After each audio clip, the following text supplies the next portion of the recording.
Jolly good. I think we're good. Good morning, everybody. It is Tuesday, the 27th of January. Where on earth has January gone? That was very, very quick. My name is Kyle, and this is the very well titled AI with Kyle program. We're going to be running through the latest AI news and updates of the day, as well as taking live audience questions from viewers who are joining us right now from TikTok, YouTube, and Twitter. So hello, everybody, and good morning. It is a incredibly rainy and stormy day here in the UK. I'm currently in my holiday cottage in the east of England, and I'm not quite sure if I'm going to be going outside today because, quite frankly, it is absolutely horrible. I do also need to sort out my business tax, so maybe this is the Lord's way of telling me to pull my finger out and call HMRC. Anyway, I won't bore you with that. Right, what we're going to be talking about today. We are obviously going to continue talking about Clawdbot. Now, this is funny actually. Me saying Claude, it sounds an awful lot like I'm saying Claude, C-L-A-U-D from Anthropic. So Claude Code, Claude Cowork, Claude Opus, Claude Sonnet, etc., etc. One of the best models out there, and a really cool company who are doing some really good stuff. I'm going to be talking about an essay from Dario Amodei, the head of Anthropic. But before we do that, we need to talk about Claude and Claude. Now, already you can see the problem here. Claude, C-L-A-U-D, is from Anthropic. Claude, C-L-A-W-D, God, is a new tool that has been making waves and has become the hot thing in the AI scene over the last couple of days. However, as you can probably hear from me saying it out loud, very, very similar sounding to Claude. In fact, all of my videos yesterday, I had to keep describing which Claude I was talking about, and I almost went out and bought a little lobster that I could wave at the camera. So there is Claude with a WD, Clawdbot. This is a new tool, which is the new hotness. Oh, they've already done it. Okay, they've already changed the name. I'm going to talk about the name change in a moment. This tool is basically an AI assistant that is actually good. So I have it on my telephone. So I use WhatsApp to chat to it, and it can proactively contact me. So it's kind of the promise of Jarvis. It is the promise of Siri that we had many, many years ago. An AI assistant that is actually proactive. It is persistent. We can actually work with it. We can throw it tasks. It can remember everything, and it can get back to us on its own schedule as well. So very, very cool application. I put together a whole guide about how to install it. If you go to aiwithkyle.com/Claude, C-L-A-W-D bot, there is a lot of information here, including an installation guide. Here we go. However, as you can tell from me struggling to use the correct name, there has been a problem with the name, and Anthropic have come to Clawdbot, specifically to the owner of Clawdbot, or the guy who created it, Peter Steinberger, and they've said, you can't call it that. There is no way you can call it Clawdbot.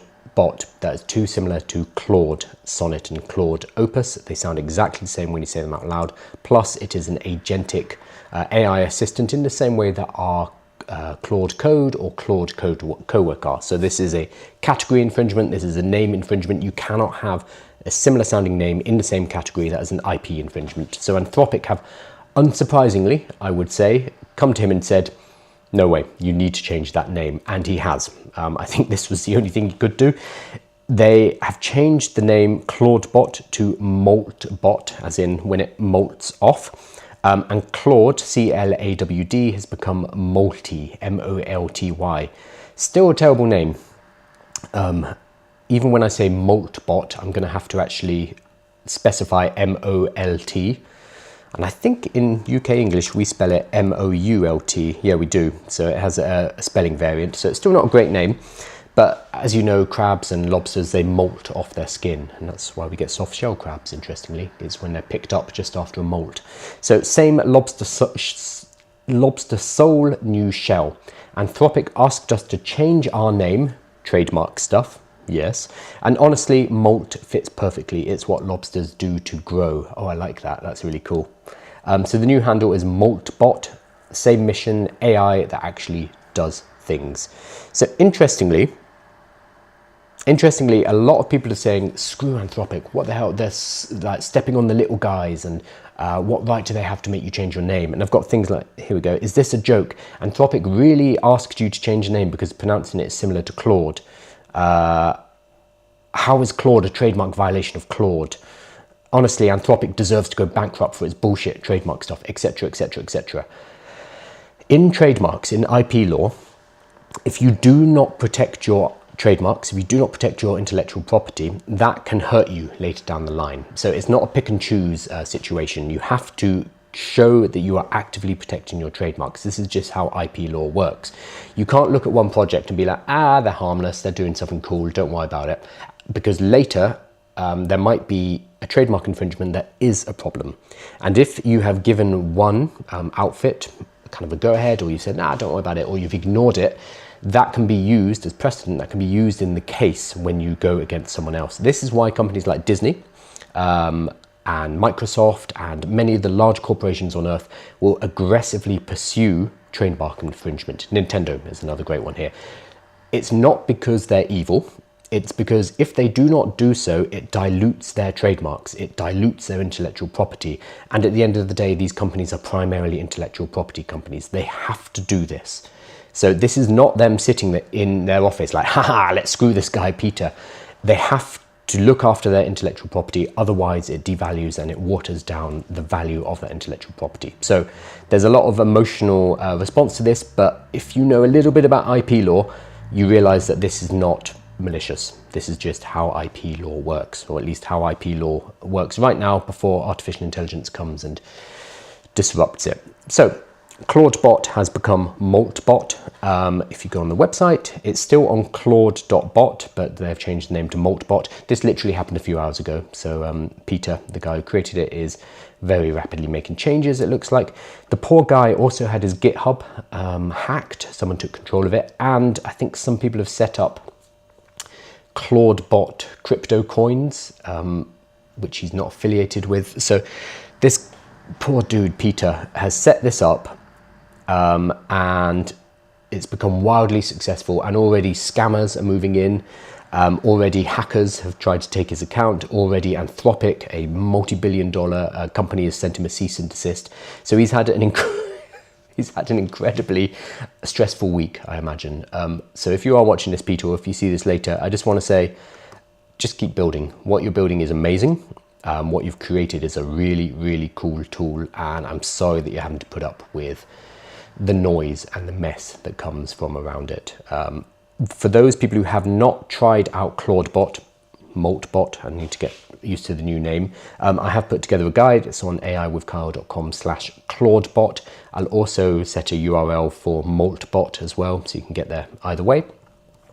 And I give you basically a rundown on what it is, why this is different from the other AI assistants we've had before, from the other AIs, some safety warnings, telling you you don't need to buy a Mac Mini, because I'm seeing a lot of people rush out to buy a Mac Mini, and then also giving you a guide to set it up, how you can set it up on a VPS, a virtual private server. It costs you about €5 a month, €10 a month, $10 or so, and that will allow you to run Clawdbot safely on your own server. So I would say it's not for the technically, if you get scared by technical stuff, I would skip this. I would skip Clawdbot for now. In a few months' time, somebody will probably come out with a nice, easy to install version of it. Hop in then. You don't need to right now. But if you are okay working in the terminal, installing dependencies, etc., 100% use this guide. Or if you don't mind getting your hands dirty and kind of trying out and learning how to use the terminal, then you'll also be able to follow these instructions. Honestly, most of it is just copy pasting stuff into terminal. But terminal looks a bit scary, so if you can get past that intimidation factor, you should be able to do it. So that guide is all there on aiwithkyle/Clawdbot. I'm going to hop over to some questions. Hetzner, okay for this? Yes, I have mine on Hetzner. So Hetzner is a VPS server. I'll pull it up. If I can spell it, I cannot spell it. So Hetzner, they provide various different servers, cloud servers. Here we go, we've got dedicated servers, cloud managed server, web hosting, etc., etc. All you need is a cloud server. So if you go into cloud, cheap hosted VPS. A VPS is a virtual private server. This is literally, you are renting a computer somewhere sitting in Germany, for example.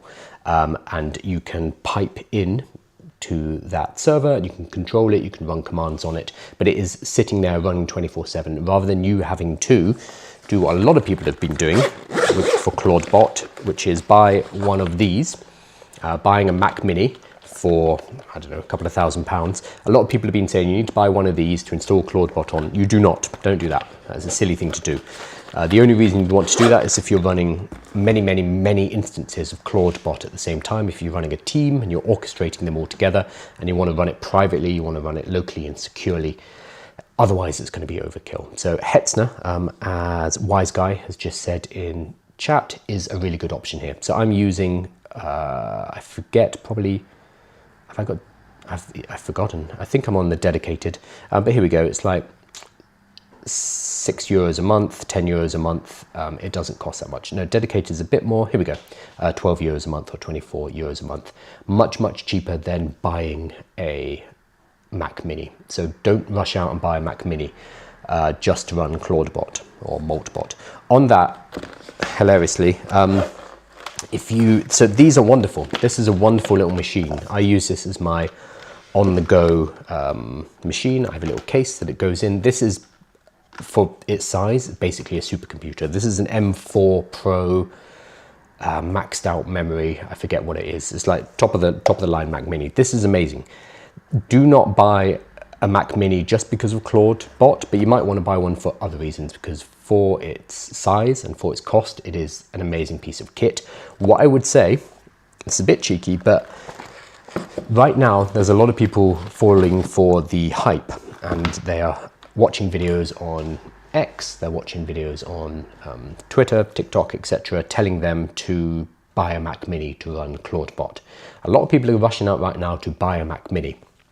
This means in a month or so, there's going to be a lot of cheap Mac Minis on the second-hand market. A lot of unused Mac Minis that people have purchased, realize they don't actually need it for Clawdbot, or install Clawdbot and not got it into their workflow, not used it for whatever reason, and then will be selling. So if you want to pick up one of these machines for any other reason, wait about a month, and I guarantee in a month or two, there's going to be a lot of cheap second-hand Mac Minis right now. And they're fantastic little machines.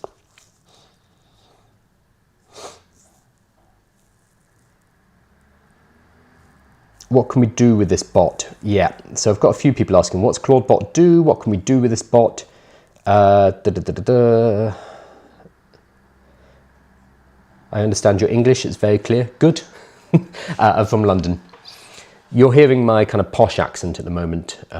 If I have a couple of beers, my South London accent comes out, but I'm using my clear accent at the moment. But yeah, my T's fall away. So a few people are asking, what does Clawdbot actually do? Very good question. I've put together a whole guide on aiwithkyle.com/Clawdbot, which explains what it is. I also covered it in the live yesterday, so there's a bunch of YouTube videos over on my YouTube channel walking you through, but I'll quickly run through it because there's a lot of hype about Clawdbot right now. What Clawdbot does that other AIs do not is it is proactive. It's also persistent. So this is the big shift. Normally when I want to use ChatGPT, or I want to use Claude or Gemini or Grok or whatever, I need to pick up my device, I need to pick up my phone, I need to go to my computer and input the information. I need to ask a question, I need to prompt it, I need to start a project, I need to trigger research, whatever it is. It requires me as a human to go and begin that process. So it's very much AI will only react to what we give. So I give it information, it will go off and do something, give it back to me. I will then look at that information, I will continue to talk with it or do something with that information. It's very reactive upon the human. Clawdbot is proactive. So I can set Clawdbot up and give it a bunch of tasks that it will proactively go out and do on a schedule for me. So it's much closer to an employee. So for example, when I sat down this morning, I can show it to you actually. When I sat down this morning, I had a WhatsApp message that had, maybe I can find it, I've lost it. I had a WhatsApp message that had all of the news of the day. I'm not sure if that even shows, but including the fact that Clawdbot had been renamed to Moltbot. It had gone out this morning. It looked at all the sources I've given it, all of the Twitter accounts I follow, all of the kind of news sites, the subreddits, etc. And it pulled together all of the interesting news about artificial intelligence. And then it delivers that to me in a WhatsApp, gives me a summary so I can look at it while I'm having coffee, and it delivers it to me in a Notion document.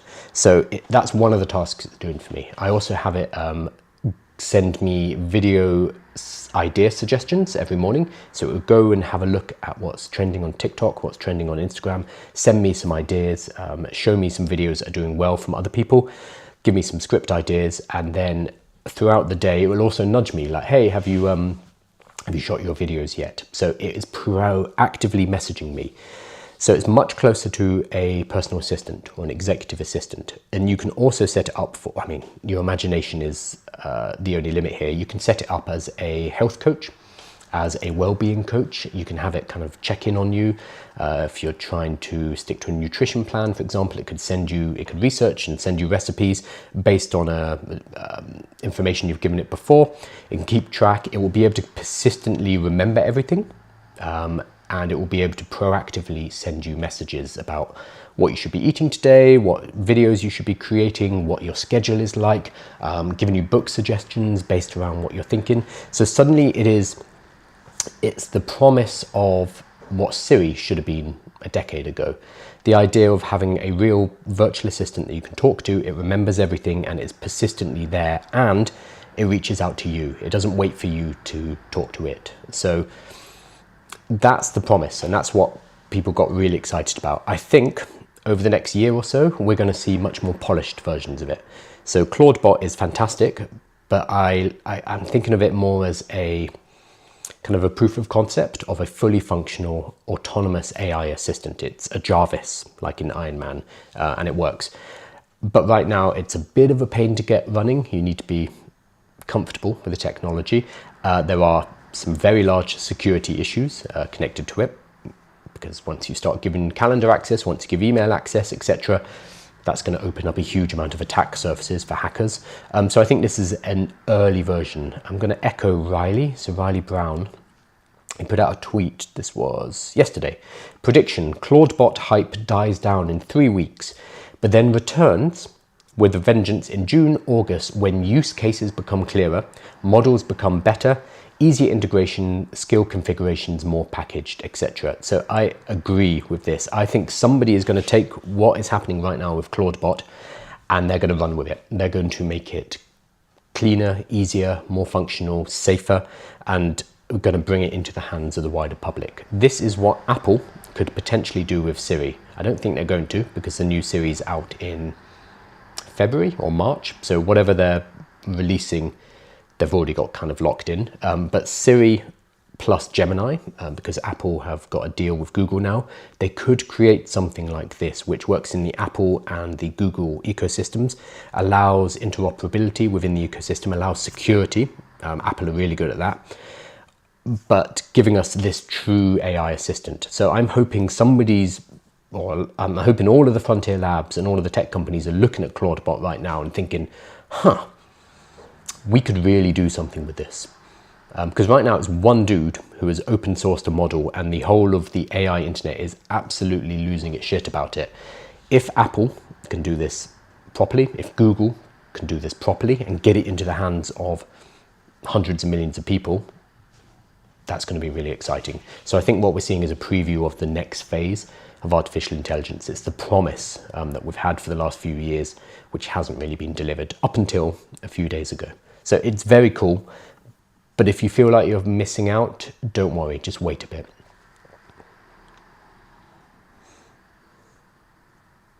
If multiple users share an agent, will the agent be able to differentiate each user? Yes. Yeah.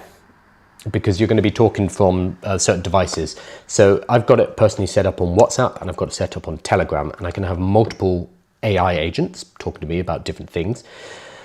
But also the AI agents, or the Clawdbot agents, they know who they're talking to. So they know my WhatsApp number, and therefore they know it's Kyle sending them messages. If I give access to my business partner, Harminder, when he sends messages, then Clawdbot will know it's coming in from him as well. And then I would talk to Clawdbot about how I want it to deal with that. I would say, hey, this is my business partner. He's going to be sending you information on X, Y, Z. I want you to give him full access to my calendar. Like, you can change stuff in my calendar. For example, you'd have to set up the rules as if you were a manager, as if you were running an organization and you're working with multiple people in a team. You need to give those instructions to Clawdbot, because Clawdbot is your executive assistant.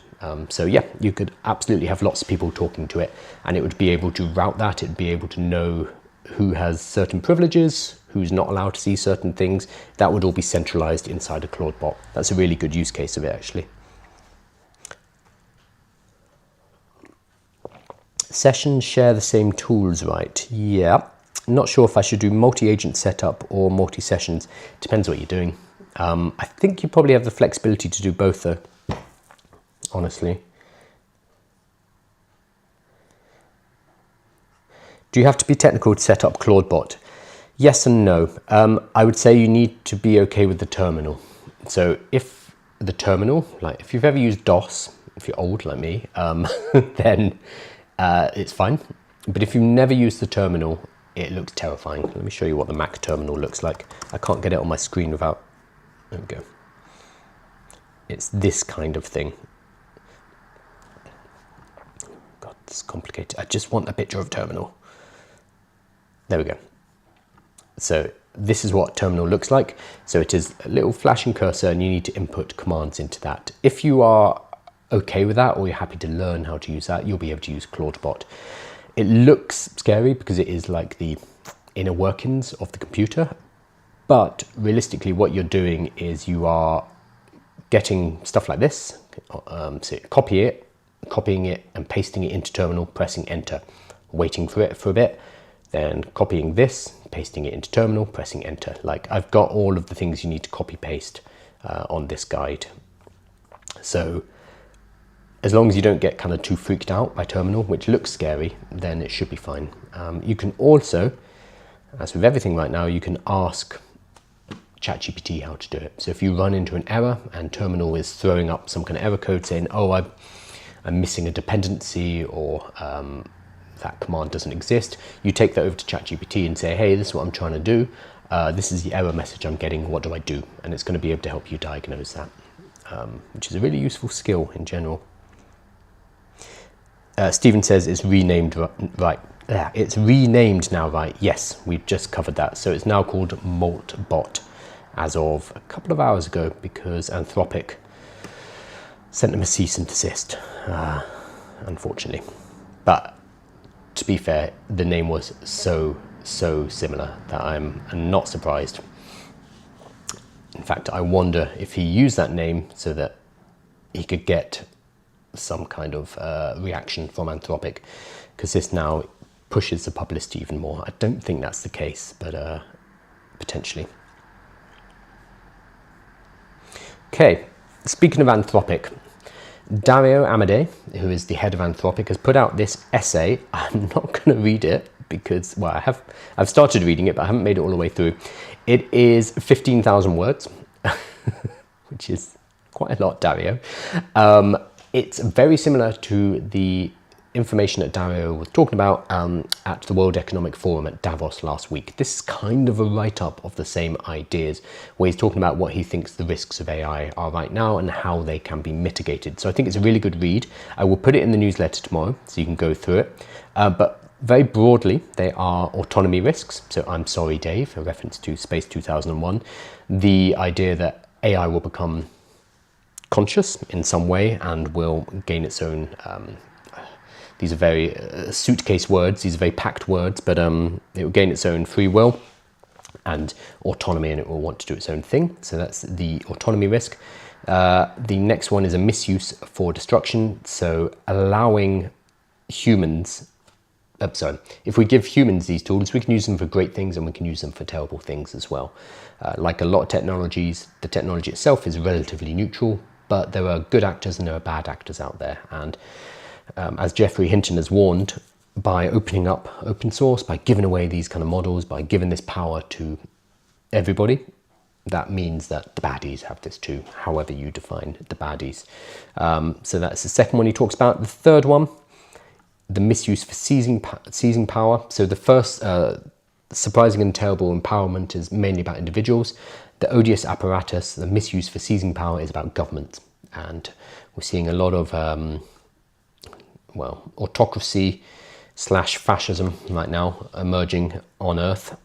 And AI can be used to support those as well as be used to fight them. So it's kind of an arms race here, and making sure that the baddies, depending on how you define it, do not have more access to this than the people who are trying to use this for good. The fourth is the piano player,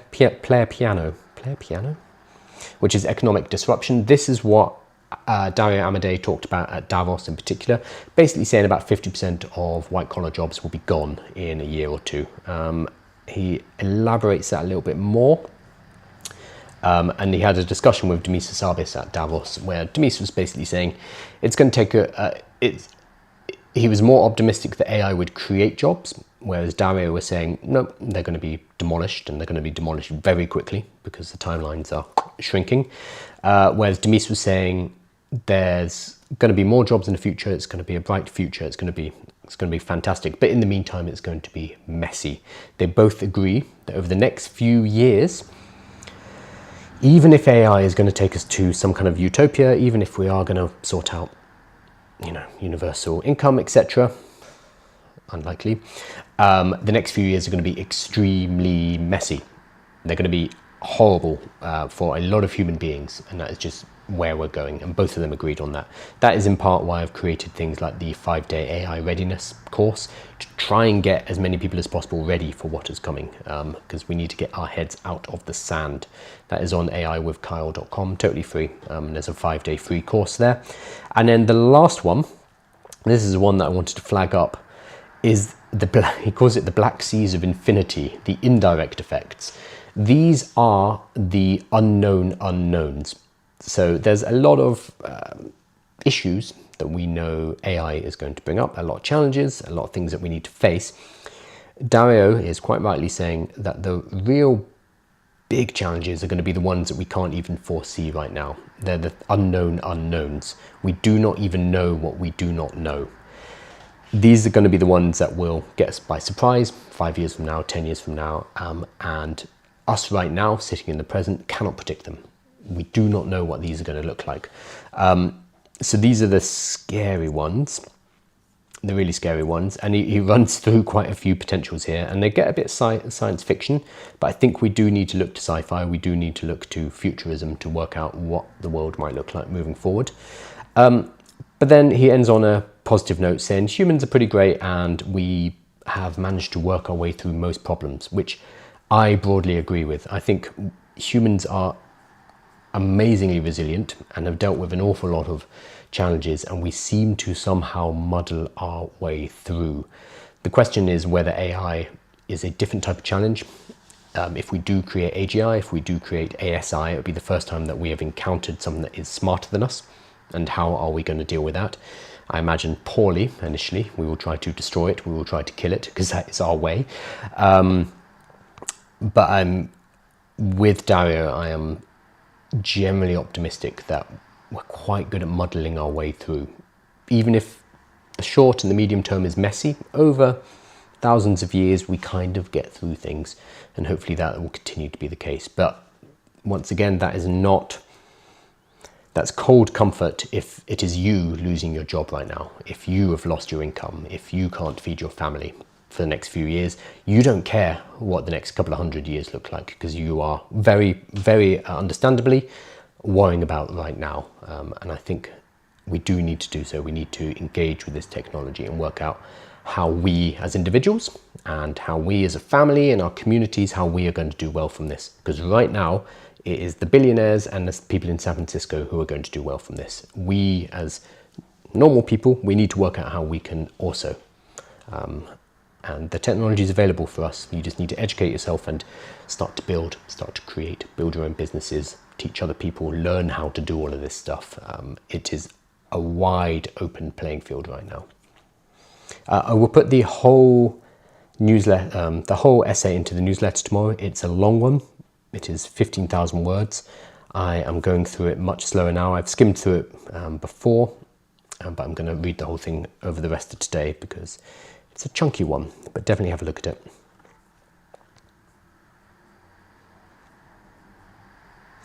Are you working on any projects? Yes, too many projects. That's the problem. So I have the Claude Code 20x max plan, which is like the maximum Claude code, which means anytime I'm not building something, anytime I'm not creating with Claude Code, I feel like I'm wasting time. Which is another reason why Clawdbot is great, because I can talk to Clawdbot and have it start and work on tasks in Claude Code for me, which is really cool. But yes, I'm working on too many projects, and this has always been a problem for me because I've always had my own businesses, I've always created stuff. But now with artificial intelligence, what we can work on, the projects are almost limitless. So it's a question of focus now, like which ones match our objectives, because we have infinite building potential now, which is exciting, but also a little upsetting. Okay, let me have a look at this. So OpenAI have been out of the news because Clawdbot has been dominating the news, but OpenAI, a couple of weeks ago, they announced, oh, we are going to be adding adverts into ChatGPT. We're going to be adding it into the free tier and into the Go tier, the $8 a month tier, roughly. They announced this. We knew this was coming. There've been hints, there've been rumors for the last few months. We got an announcement that it is going ahead about 2 weeks ago, and it's going to be a slow rollout. What they're doing, I think, is they're spacing out the news so that all of the outrage about adverts being put into ChatGPT can kind of dissipate. It's not just bam, here are the adverts, and then everyone's furious with it. I think they're playing a much smarter game, which is drip feed this information, allow people to get furious about it, then kind of forget about it, and then drip feed some more information, fury, forget, and then actually launch, and then roll out very slowly so that people don't get too annoyed. It's boiling frogs. So we've got some information about the CPMs. So this is from the Information, which is a publication which is generally pretty reliable. They are saying that ChatGPT ads are being priced at $60 per 1,000 impressions. So a CPM is 1,000 impressions, cost per million, cost per M. M is the Latin for 1,000, not million, confusingly. So $60 CPM is really high, really high. So Meta ads are about $8 CPM, roughly. What have we got here? Broadcast TV, so television, is 45 CPM. Podcasts apparently are 21 CPM. Oh, Pinterest is really cheap, I didn't know that. TikTok is 5 CPM, YouTube is 5 CPM. Meta, yeah, about $8 CPM, Snapchat 8.6 CPM, etc., etc. So if this is true, ChatGPT impressions are going to be a lot more expensive. This is only impressions, so this is CPM, this is not CPC, cost per click.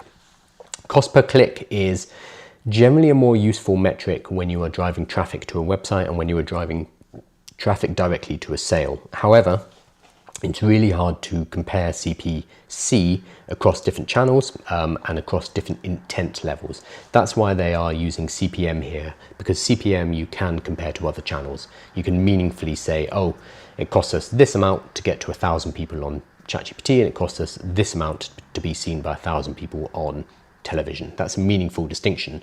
Whereas if you say it's $5 for a click on ChatGPT and it's $5 for a click on broadcast TV, that doesn't mean anything. You cannot compare it. So that's why they're using CPM here.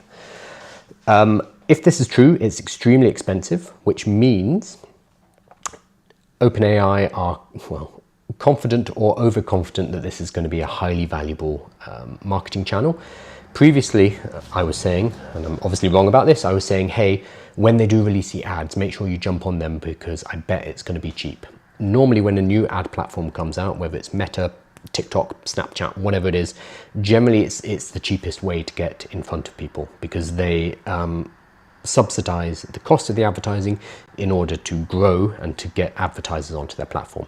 If this is true, it does not look like they are doing that. Instead, they're coming straight in with premium pricing, which means they're either they don't know what they're doing and they've priced this wrong, or this information is just false, maybe, or potentially they know from their testing that the CPMs are so valuable on ChatGPT and lead to purchases, they lead to conversion events, and they know it's so valuable that they can get away with this pricing. Maybe. We will find out shortly when they release, but this is surprising for sure. Okay, one last thing. I'm going to put this in the newsletter as well because this is a chunkier resource. Andrej Karpathy, one of the co-creators of ChatGPT, he always has interesting things to say about artificial intelligence. Interestingly, at the end of last year, about a month ago, just after Christmas, he was talking about how even he as a co-creator of ChatGPT, he feels overwhelmed by the amount of information in artificial intelligence right now. So I found that very reassuring as somebody who is having to filter the signal from the noise. But he's put together a few notes which are based on his experience using Claude Code over the last couple of weeks. Claude Code has been, up until Clawdbot a few days ago, Claude Code has been the hotness. It has been what everybody's talking about, and for good reason. It is extremely good. And a lot of software engineers, a lot of software developers are angry, worried, in stages of grief about what it means for their jobs. And so listening to someone like Andrej Karpathy, who is a coder, somebody who develops software, somebody who helped build ChatGPT, is always quite useful. So the one I wanted to look at, where is it? Here we go, fun. I didn't anticipate that with agents, programming feels more fun because a lot of the fill-in-the-blanks drudgery is removed and what remains is the creative part. I also feel less blocked/stuck, which is not fun, and I experience a lot more courage because there's almost always a way to work hand in hand with it to make some positive progress. I've seen the opposite sentiment from other people too. LLM coding will split up engineers based on those who primarily like coding and those who primarily liked building. I think that last sentence is so important. If you are the kind of person who enjoys or are very, very, very good at writing syntax, writing line by line by line of code, you probably hate AI coding. You hate vibe coding. You hate AI augmented coding because one, it might be better at it than you, and increasingly Claude Code and the other models are getting better than most programmers. Two, it has removed your job because the writing of individual lines of syntax is relatively solved, or will be shortly. And three, it has taken away something that you found fun, something that you enjoyed. Now you can do it for fun, but it is no longer a very productive use of your time. However, for other coders, for other developers, for other people, including entrepreneurs, I'm going to put it here, who enjoy building, who enjoy creating stuff, this is really exciting. So both things can be true. The fact that AI coding can now write syntax pretty much at the level of a human, it can write the line-by-line code, is terrible for some people and fantastic for others. And it depends who you are and how much you enjoy writing code and how much you enjoy building something. We're moving up the levels of abstraction, so instead of having to worry about each individual line, you're now worrying about a larger shape. So, you know, the module or the function or the entire app itself, or the business around the app itself, which if you are entrepreneurial, if you enjoy building, if you enjoy much larger builds, then this is exciting. So I think this kind of captures what we're seeing in the market right now and why we're seeing some coders hating artificial intelligence, hating vibe coding, hating AI augmented coding, whilst others are saying, no, this is fantastic. This frees me up. This allows me to do so much more. This here, LLM coding, was split up engineers based on those who primarily like coding and those who primarily liked building. This is the key to that fission that we're seeing between the two. So I'm going to put this in the newsletter because it's a long article and he talks about things like the slopocalypse, so the apocalypse of slop, We're going to see a lot more AI hype productivity theatre on the side of actual real improvements. He talks about leverage, he talks about speed up, tenacity, etc., etc. And I think it's a good read, even if you are not a coder, even if you're not a programmer. So I'll put this in full in the newsletter tomorrow because I think it's very insightful. Now, I'm going to hop over to some last questions and then wrap up. No one is punching cards to insert code into computer. Now it's plain English. Get in. Yeah. So George, in the comments, is talking about the fact we're not using punch cards anymore. We're not using assembly. We're not writing binary. What has happened throughout the history of programming and coding is different levels of abstraction. So we've moved up the levels of abstraction. So you're no longer dealing with the zeros and ones. God, you're not soldering transistors onto things. But instead, we move over time to high levels of abstraction and working at a wider scale. I was reading recently the Jensen Huang, not biography, but it's about his life. And they talk in that about how Jensen Huang actually started by designing chips like almost transistor by transistor. That's where he got his start. He is the head of NVIDIA. But then the rest of the industry moved on, so it was modules. So stacking up modules together. Like, again, we see this in coding, we see this in hardware, we see this in many, many, many fields where you stop worrying about the nitty-gritty and you're able to work at a different level of abstraction. And that is happening within coding. And Andrej Karpathy, about a year ago, 2 years ago, he said that the new coding language is English. It's not Java, it's not C++, it's not Ruby, it's not Scala, whatever, it is English. Being able to communicate in English with an AI assistant is the new coding language. And I think we are moving more and more towards a reality for sure.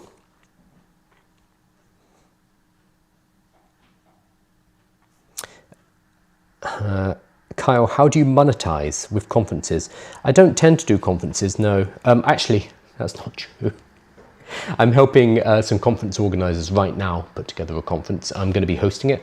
So we're getting together a bunch of people who are experts in their various different fields, talking about how they're using AI on a daily basis, also how to build businesses using AI. And I'm going to be the host and kind of the MC of it as well. So I'm working with a conference company who's putting that together, and they're dealing with the branding, the lead flow, etc. And I'm going to be doing the actual glue of holding the thing together, which I'm excited about. So when I say I don't do conferences, I totally forgot about that. We'll probably be launching that in March or so, so do keep an eye out for that. I think it would be really useful because it's a lot of conferences about AI. It's very hard to balance the technical level. So sometimes they'll be really, really simple to get people interested in AI, and that's fine, that's really important. Or otherwise they're going to be people talking very specifically about their ML ops or their very specific AI product that they've created that can be plugged into some kind of BTB enterprise workflow. And if you're into that kind of stuff, yeah, it's fascinating, but most people are not. So finding that line in conferences is really difficult. So what we're focusing on is getting a bunch of people who are monetizing AI, who are building stuff. So they've either built businesses, or they're building content, or they are creating vibe coding, or they are building websites or doing e-commerce aided with artificial intelligence, and they're going to be talking about how they personally use it.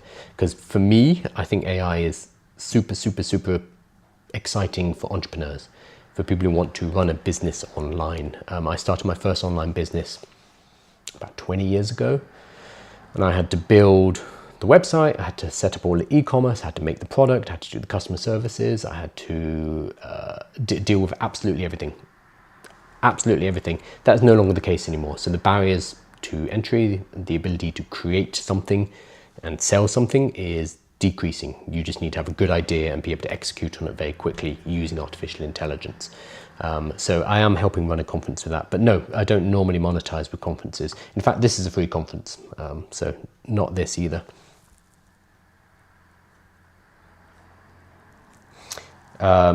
Cool. Just going back to the questions. Cool. So if you are not subscribed already, I have a free newsletter and community and resources all on aiwithkyle.com. There's a huge amount of stuff on there. If you sign up, you get access to the AI readiness course, but then there's also a 5-day challenge, 100 plus playbooks, which I've written over the last couple of years, the daily newsletter, which is a summary of everything that's being discussed in the live that you're listening to right now, a private community, a bunch of tools I've built, again, to help you start a business using AI, etc., etc., etc. There's a lot of stuff in there, and that's all totally free. So that's on aiwithkyle.com.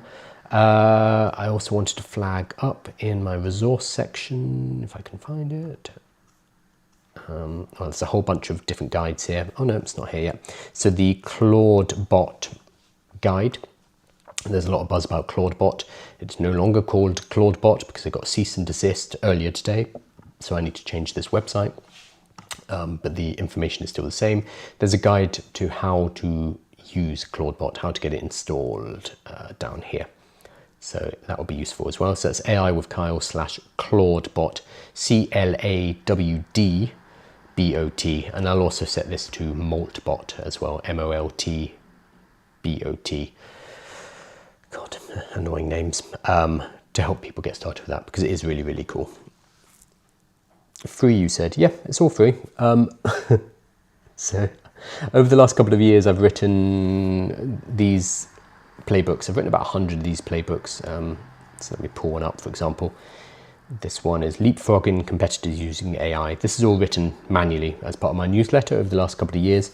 So each part is 2,000 words. It has prompts. It's a course basically. So there's like 100 mini courses on there. And then there are specific courses. So I have one which is a 10-week course about how to start a business using AI, like how to come up with the idea, how to start marketing it before you build it, and then how to build it, and then how to sell, etc. That's all free, 10-week course. And there's one about how to give AI workshops. That's probably the quickest way to monetize right now. So I charge about $2,000 for a 1-hour workshop. When I go to a company, I charge about $2,000, which seems like a lot of money. But when you are teaching, let's say you're charging $1,000 and there are 50 people in the room, that's only $20 per person per hour, which is actually quite cheap. So workshops are a really good way to leverage your AI knowledge and your industry knowledge, whatever your domain, your speciality is. You get them together and you go and teach in your particular niche, in your particular industry, and you can charge good money because it's a workshop. You cannot charge such good money for one-to-one consultation. It's going to be hard to charge $2,000 an hour for that, but if you are talking to a large group of people, then the economics of it work in your favor and you can charge very good money. So again, there's a free course on that. That is at, if you go to aiwithkyle/courses, there's a 5-part course there walking you through it. And there's a bunch of tools that I created there, like one that helps you structure a workshop, for example. That's all available in there. There's a huge amount of free stuff on there. So make sure you get in there. Yeah, Yenna, understand workshops directly in the companies. Yes, go and teach inside of companies. So the most I've charged for 1 hour of work is $4,000. Seems like a lot of money, but there were about 400 people in the room. So a huge workshop. There are 400 people in the room. That means per person for the hour, it's $10 per person per hour. I personally, as an individual, walk away with $4,000, which is huge. That's more than I used to make in a month. That's a lot of money. But for every single person in the room, the cost was only $10 per person. And for the company who organized that, that's cheap. That's extremely cheap. So that's why workshops are a really high leverage way to make money off artificial intelligence right now, because every business on earth right now is thinking, what the hell do we do with AI? We need to do something. How do we do it safely? It's a big risk and a big opportunity for them. So if you can go in and you can show them what it is they should be focusing on, there's good money to be made. So if you go to aiwithkyle/courses, it's the second one here, the AI Workshop Masterclass. And I talk specifically, this video here is a walkthrough, but I talk specifically about how the niche and your opportunity is in the intersection between your AI knowledge and your industry knowledge. It's not about being the smartest person in the room about artificial intelligence. You don't need a PhD, you don't need computer science, etc. You need to be able to translate to the people in your industry. So if you are a dentist, you need to explain to dentists why AI is important and why they should pay attention. If you are a teacher, You need to go and talk to schools and to other teachers about why they should be paying attention. It's that kind of Venn diagram intersection of your industry and domain knowledge and AI knowledge. That's where you can do very well, extremely well. So definitely do it. A workshop with 1,000 people. I haven't done 1,000. I've only done, I think it was 400 or 500.